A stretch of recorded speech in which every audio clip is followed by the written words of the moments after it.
if you believe that what you're doing matters and what you're doing is going to make a difference in other people's lives, it allows you to keep going. This podcast encourages and empowers you to create your own unique real story, develop your own unique real statement, and discover your own unique real self. The power is yours. Good morning, Danielle Arsenault. Previously, episode 1844 of the 12-Minute Convos podcast. It's been just 2 years, 1 month, 24 days, 14 hours, and 15 minutes since we last recorded that conversation. That was then. This is now. Danielle, how are you doing today? Oh, I'm so wonderful. Thank you. Yeah, so many things have happened since that last conversation that we had. Yeah, let's dig into that. You were cooking when I called, right? And there was a situation that you were going through, right? You were all emotional in that episode, right? And today, wow, you sound, wow. How have things evolved? Tell me, please. Oh, things are wonderful. I think it comes to a point where, if things go bad and you feel like you kind of hit rock bottom, there's only one way to go but up. And for me, in the last 2 years, things have really turned around, and I've just been so blessed, found the love of my life. We're having a baby. Wow. I started a new business in Nicaragua, and I'm just going for it 100%. And I feel really positive about everything that's happening in my life. And so it has a lot to do with the mental state, like even though things are tough, if you believe that what you're doing matters and what you're doing is going to make a difference in other people's lives, it allows you to keep going because what you're doing is bigger than you. And when you have something that you share with people that can inspire them and uplift them, it also uplifts you. So that's what I've been doing. And it's been really wonderful. You're in Nicaragua now? I'm actually in Canada right now. Okay. I'm in Canada to have a baby. I'm going to have a baby probably in the next 2 weeks. Wow. There's Yeah. always something big happening with you when I speak with you. Wow. So you were cooking then. How was cooking then while being pregnant? Oh, it's great. Besides like the different cravings or like the aversions to certain foods, I'm still fully focused on my plant-based culinary arts business, Pachavega. And I just recently launched an online school. So I've been really focusing hard to try to get that all finished and launched before the baby comes. Is that at pachavega.com? Is that there? That's right. All right. Yeah. Pachavega Culinary Institute.com. Wow. And look at yeah. you. That's my Wow. passion. It's my passion to reach people and to share sort of the good things in life with people. We spoke about consistency being key. It's Yes. been a couple of years when you look back and reflect of the younger version of you to the present version of you. How does it make you feel? Oh, it's true. I mean, the consistency, when you do put your heart and soul into something that you truly believe in, that will make a difference, it really, and then you keep working at it, eventually you will succeed. And the key is to not give up. The key is to just continue. And I think when people get too much in their heads about themselves or just like the personal journey, like if I was to think about myself as my personal journey, it might be more difficult than if I was to think about it as a journey for humankind. Or it's like we're zooming out and we're looking at what we're doing through a big lens and how that affects everybody. And when you do it that way, it seems to be much more rewarding and really allows you to continue to push through those harder times because you realize that this is going to make a difference in a lot of people's lives. And that's really ultimately what we're all trying to do. There's a human being inside of you currently, and he or she is hearing your voice. Yeah. You would have had a scenario where you heard a voice as well, right? One that urged you on to do what you're doing for humanity. Of course, amongst that, there's so many other voices. How are you able to discern, Danielle, that voice that you need to listen to? That's a really good question. I think it comes through other people too, like small and little by little. Maybe one student will make a small comment and say something like, this program has changed my life. or thank you so much for that recipe. My child now eats broccoli because of you. Or, some little tiny thing that is just like that extra little step that keeps me on my path, that shows me that I'm on the right path. And I think that sometimes the smallest impacts in people's lives are really, truly the biggest impact that you can make. Because if you're trying to make some massive, huge, gigantic impact all at once, it can seem overwhelming.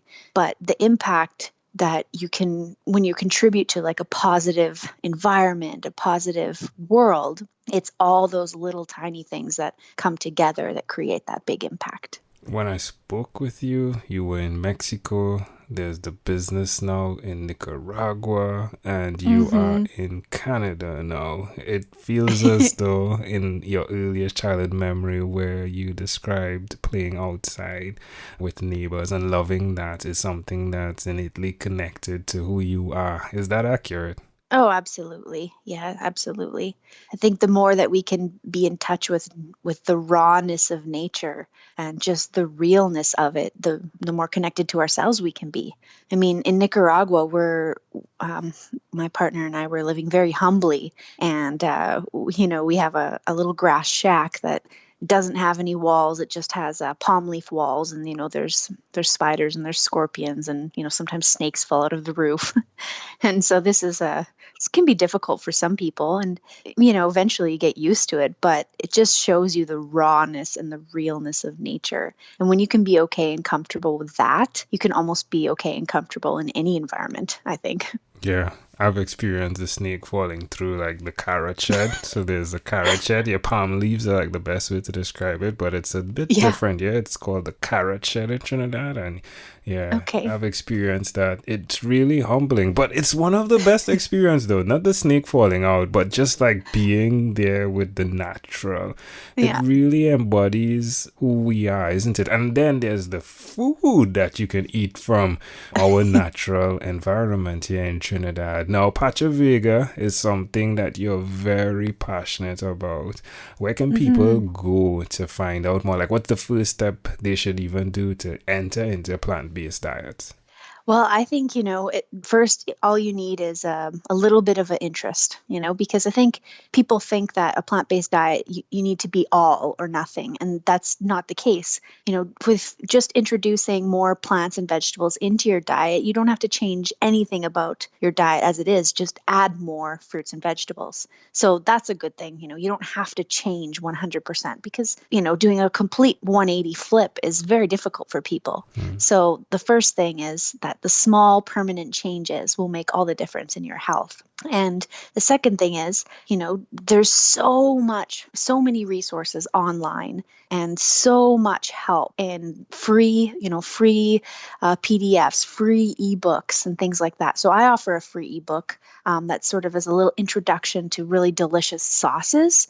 And these are plant-based sauces that you can pour on any of your food. And so when you start to realize that we're talking about plant-based, but that it's really delicious and nutritious at the same time, and that you can just add in little by little, people are very inspired and empowered to make a shift. And so I call it more of a shift than a change because, we're not necessarily having to completely change everything. That's difficult for people. So it's a small shift towards a more conscious eating pattern and more conscious lifestyle.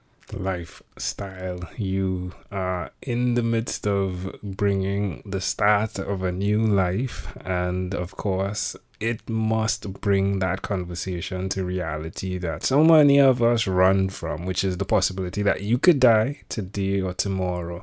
How do you interact, Danielle, with that? And is that part of your planning, or is it in the back end of your mind that is a possibility? Yeah, I mean, I think I do consider that quite frequently.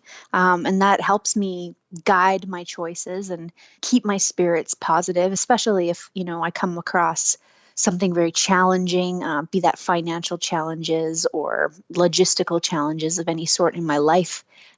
Just constantly being grateful and having gratitude for what I do have. Also, living in Nicaragua has been very humbling because most of my neighbors and the people around me and my friends there are living in dire poverty, but they're still so happy. and they're amazing, kind, trustworthy, honest people. And it just goes to show you what's really important in life is that the connection with other people is so much more important than any, thing that you could ever acquire. So, even when there are challenging times, just to know and to trust, like, okay, I might be in a challenge right now, but, my neighbor is in a much worse situation than me, and they aren't complaining at all, and they're super happy. So I think it's a perspective thing, and definitely can share, when you see other people living a different life, it can shine a gigantic light on your own life. And then again, you think, okay, well, I could die tomorrow. Am I doing everything I could possibly do right now? And I think the answer for me is yes. There's nothing more that I could be doing that I'm not already doing. So yeah, if I die tomorrow, that would be very unfortunate for everyone around me, but I wouldn't have any regrets. Well, my friend, again, this is such of an amazing opportunity, I tell you. Can I have an opportunity to speak into your life? Yes, please. I want to say thank you for your service to humanity, because what you have done, right now, a baby is pressed up against your lungs, right? It's challenging for you to even breathe and speak all at once, but you are here sharing with the hope of being able to help others. So I want to say thank you for that, and I do hope that all the desires of your heart are met. I appreciate you. Well done, well done, well done. Before we leave, is there anything else you'd like to share with our amazing audience? Well, I guess I could thank you as well for doing what you're doing and, spreading such a positive energy and working so hard for as long as you've done and all the conversations that you've had, thousands of them. So again, you're also doing your small part to make humanity a better place. I appreciate you. Yeah. I appreciate you. Danielle Arsenault, folks. Check her out. Pachavega.com is the best place for us to go, isn't it? Yep. Yeah. You can also try Pachavega Culinary Institute.com. That would lead you directly to my online course for level 1 plant-based nutrition fundamentals. If you're interested in learning a little bit more about plant-based foods, it's a 13-module course that delves really deep into plant-based nutrition and then also gives you the culinary skills to make delicious recipes for you and your family. Danielle, a pleasure. I treasure. Thank you for being on What is Inspired by 12-Minute Convos with Angel Jones. This podcast is produced by Pod Edits. Visit podedits.com for professional podcast publishing.